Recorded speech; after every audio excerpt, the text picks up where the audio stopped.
actually things that are real to us but are different in other realities. It is a consistent fluctuation, and I think this fluctuation is known as Mandela Effect. This was happening in 2016. Shortly after this video went viral, the genius kid disappeared. No updates, no interviews, nothing. For years, the internet searched for answers. What happened to Max Lowen, the kid who said CERN broke reality?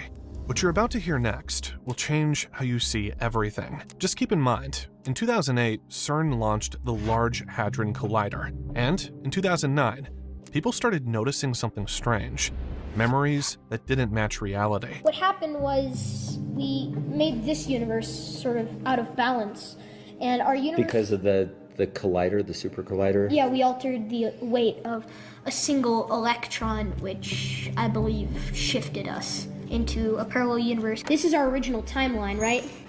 But as soon as this starts, we are infinitely catapulted into an infinite number of parallel universes. In 2008, scientists at CERN launched the Large Hadron Collider, the most powerful particle accelerator ever built. It smashes atoms together at almost the speed of light, searching for the fundamental code of the universe. Some physicists even warned it could open microscopic black holes or distort space-time itself. And then, barely a year later, something even stranger happened. Thousands of people began remembering Nelson Mandela, dying in prison in the 1980s, but he actually died in 2013. Entire groups shared the same false memory. Soon after, a large segment of the population started noticing the same thing. Logos, movie lines, and even historical events remembered differently than they actually were. The original universe is mirror, mirror on the wall. Mirror, mirror on the wall. Transferred to universe is magic mirror on the wall. Magic mirror on the wall. Who is the fairest one of all? So we are now not in the same universe that we were in when Mirror, Mirror on the Wall was a part of a film. Well, that's what I'm theorizing, yeah. So we're in a different universe. Exactly. Infinite number of zeros, 1% difference. Right. And that 1% difference is large on our scale. After this video, Max appeared again, this time giving a presentation where he talked about a device he had built. Everything is just a frequency of energy. All of the energy in the universe is already here. It just needs to be transferred into a form in which you can use it. I had finished creating a device that takes wasted electromagnetic energy from all around us and converts it into electrical. Voila! Free energy. Well, this is a sensitive topic. Free energy. I don't know if Max's device actually worked or not, but I do know one thing. After years of research for this channel, I've come across countless stories of people who claim to invent similar zero-point or free energy devices. And almost every time, they were ridiculed, silenced, or simply disappeared from the public eye. And honestly, it's not hard to see why. Just think about it. A working device like this could threaten entire industries overnight. After all this came silence. For the next 3 years, Max went completely quiet. So did his family. Nothing was posted on social media until April 22nd, 2020, when a message suddenly appeared on Max's Facebook page. I like to build things. I want to change the world and make it a better place. I also hope to inspire. I searched all over the internet, and Max is alive. Thank God. But even so, that long silence is hard to ignore. Maybe he said something that wasn't supposed to be public. Let's take a closer look at what he actually said in that video, because it's surprisingly interesting. Universes and infinite parallel universes constantly being created is literally flow of reality and time as we know it. So, technically, there's a universe in which God can exist, right? So, like, as your book suggests, God is everything because of E equals MC squared. Literally, God is within and can be everything. What Max was describing here sounds complex, but in simple terms, he believed reality is not fixed. Instead, new versions of the universe are created every second, branching out from every possible event or decision. It's similar to what David Deutsch, a leading quantum physicist from Oxford, has argued for decades, that quantum mechanics naturally leads to the idea of parallel universes, all existing side by side. In one universe, you're watching this video. In another, maybe you click something else. Max takes that same idea and pushes it even further, suggesting that these universes are not just possible, but constantly being born as time flows forward. In his view, each vibration, each particle movement spins off an entirely new timeline.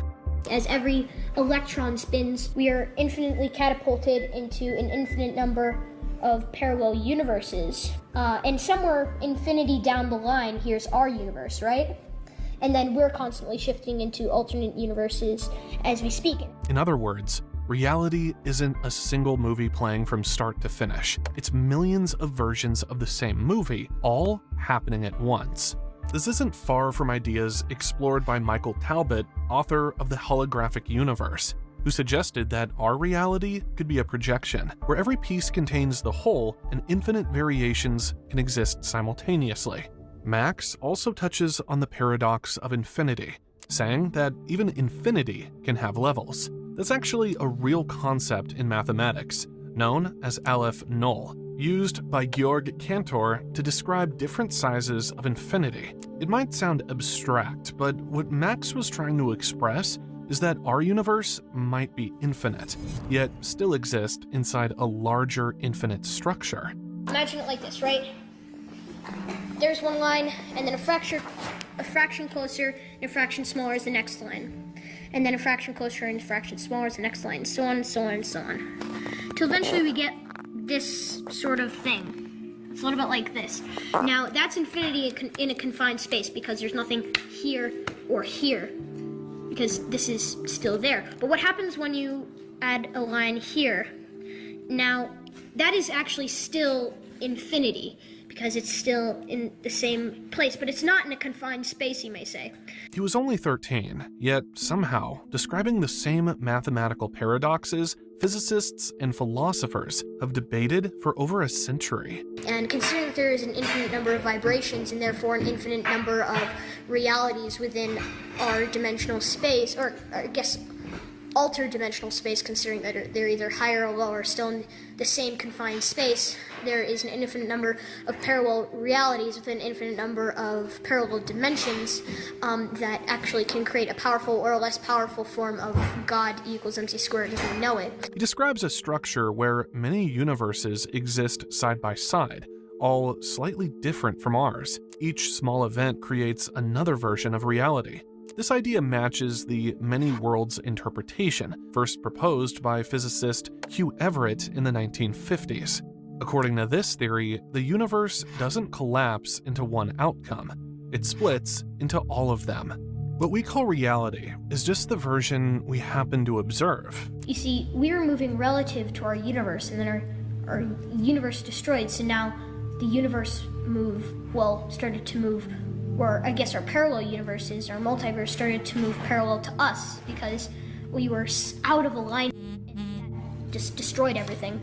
So technically, the universe didn't change, we did. He talks about infinite versions of the universe, some nearly identical, others completely different. This view also appears in the work of Itzhak Bentov and Michael Talbot, who both suggested that everything in existence is connected through vibration and energy. If reality is built from frequencies, then consciousness could be part of the same system, not separate from it. What we perceive as one universe might just be one frequency among infinite others.